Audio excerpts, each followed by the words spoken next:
One of the most important questions that everyone asks him or herself is, why Almighty Allah created the universe? And why are we here? Most of the people even think that we are here to enjoy the life, and they even don't care that what is going to come next after this life to them.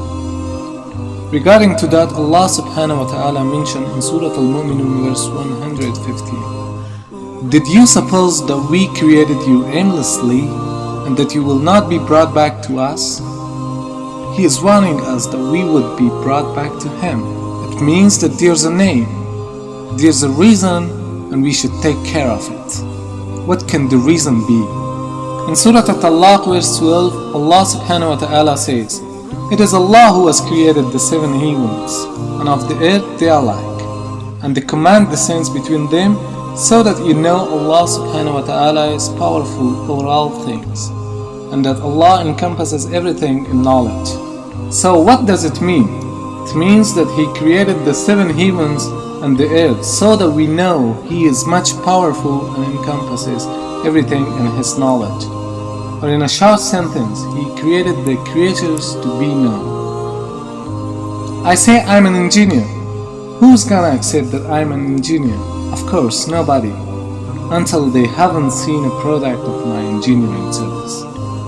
So for that, there should be some people to see my product and then accept that I am an engineer. Otherwise, it's meaningless to say that I'm an engineer. So we know that Allah subhanahu wa ta'ala is Al-Khaliq. Khaliq means creator. So creator without creation is not called creator.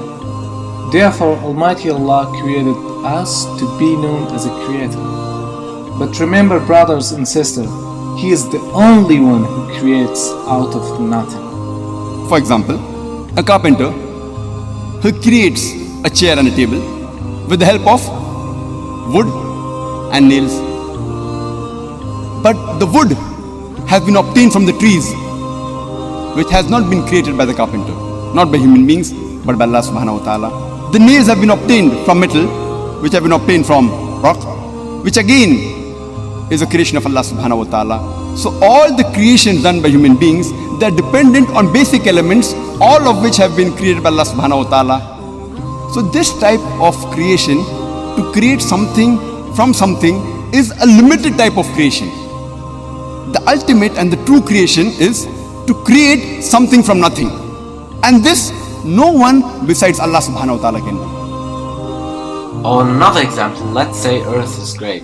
But it is impossible to say it's great unless a smaller substance is there. But if the moon is beside it, then we can accept that it is greater. So in order to know that the Earth is great, there should be a smaller substance like moon or anything else. Almighty Allah is great. So there should be some creatures that in comparison, we can know that He is great. And there are lots of examples that clearly show that the reason of creation is to know Him. It means Almighty Allah started creation to be known. And among all the creatures, He is testing humans and jinns, because we are the only creatures who have the power of thinking. What does it mean? It means that the one who thinks better can better know Him. Allah subhanahu wa ta'ala mentions, وَمَا خَلَقْتُ الْجِنَّ وَالْإِنسَ إِلَّا لِيَعْبُدُونَ. I have not created mankind and jinn except to worship me.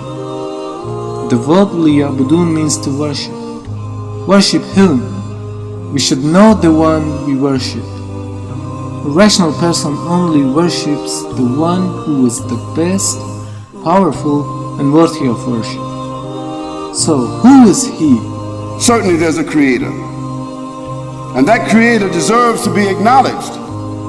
And that creator deserves to be obeyed. Because that creator has the only one has the right to legislate and to adjudicate and to be for humans who have the highest intellect to conform to. And definitely that creator has no associates and that creator has no comparisons.